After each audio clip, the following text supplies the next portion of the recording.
Մարտի 1-ին միջազգային հանրությունը նշում է քաղաքացիական պաշտպանության համաշխարհային օրը։ 1994 թվականին Հայաստանը ևս դարձել է քաղաքապաշտպանության միջազգային կազմակերպության անդամ, եւ այդ օրվա առթիվ Հայաստանի Հանրապետության մարզերում ու մայրաքաղաքում կազմակերպվում են միջոցառումներ, բաց դասեր, ուսումնավարժություններ, տարհանումներ։ Մեր այսօրվա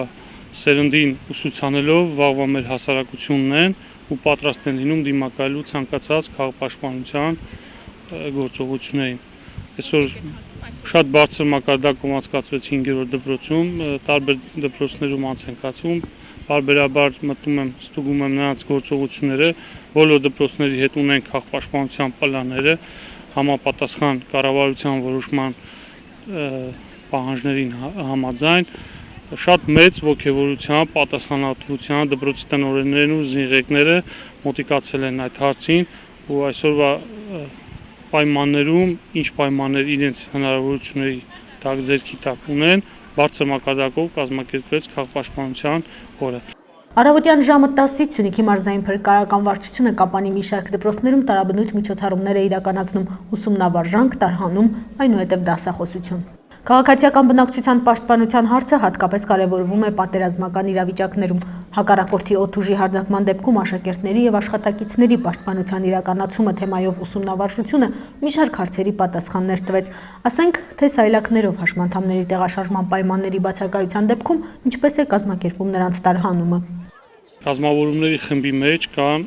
բուժ ապահովման խումբ, կա հասարակական կարգ ապահովման խմբեր, յուրաքանչյուրը ունեն իրենց պարտականությունները, զինղեկները եւ դպրոցի տնօրենները, ովքեր որ համարում են քաղաքապաշտպանության պետերն ու շտաբպետը,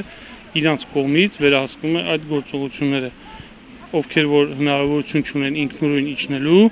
կամ բարձրանալու, իրենց օգնում են հասարակական կարգի խմբերը եւ բուժ սանիտարական խմբերը։ Այդ պահին ում որ խնդիրը դրվում է զինղեկի կամ տնօրենի կողմից։ Ժամանակի ընթացքում ակնհայտ դարձավ, որ քաղաքապաշտպանությունը չի կարող իր գործունեությունը սահմանափակել միայն պատերազմական ժամանակի շրջանակներով։ Դրա ուժերն ու միջոցները պետք է մեծ արդյունավետությամբ օգտագործվեն նաև խաղաղ պայմաններում, հատկապես վթարների, տարերային ու տեխնածին աղետների հետևանքները վերացնելիս։ Ինչևէ օրն աշխատանքային էր եւ անցավ ծառայության մեջ։ Մենք էլ բոլորի պես սովորական քաղաքացիների նման բարձր տրամադրվածությամբ փորձում ենք օգտակար լինենք եւ հասարակությանը եւ մեզ։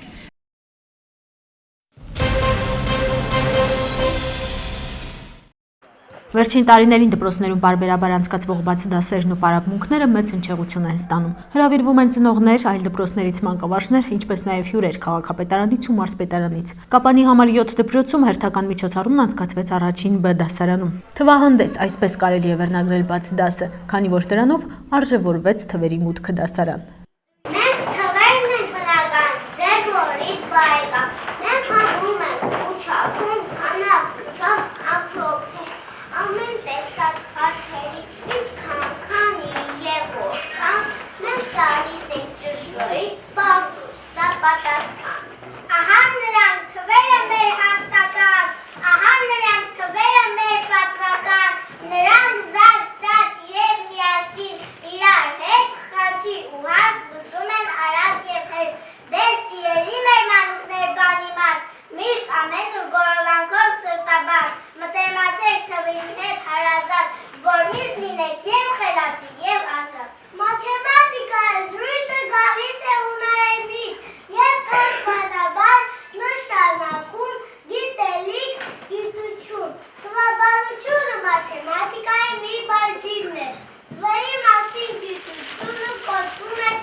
Նմանատիպ բաց դասերն այսօր անցկացվում են գրեթե ամեն ամիս։ Մի դեպքում ատառի մուտքն են նշում, այնուհետև այբուբենի տոնը եւ այդպես շարունակ։ Դասապրոցեսն այս ձևաչափով կազմակերպելը ծնողին հնարավորություն է տալիս ներկա գտնվել եւ հետեւել իր երեխային։ Դասվարն էլ այդ ընթացքում իր չարչարանքի պտուղներն է քաղում։ Շնորհավորում եմ երեխաների, սա նրանց առաջին բեմերն էր, կային իհարկե թերություններ, առաջին անգամ էին բեմից ելույթ ունենում, բայց հույս ունեմ, որ հաջորդ անգամ ավելի վարքերին, ճիշտ է։ Խաղում եմ ձեզ նորանոր հաջողություններ ուսման մեջ, կյանքում, ինչպես դուք ասում, թվերի հետ բարեկամացեք, ընկերացեք, սիրեք մաթեմատիկա առարկան, որովհետև մաթեմատիկան թաքուհին է բոլոր գիտություններին և թվերն է, որ կառավարում են աշխարհը։ Ես ծնողների անունից շնորհակալությունս եմ հայտնում մեր շատ սիրելի դասվար Տիկին Մաթևոսյանին այս գեղեցիկ միջոցառումը մեզ նվիրելու համար։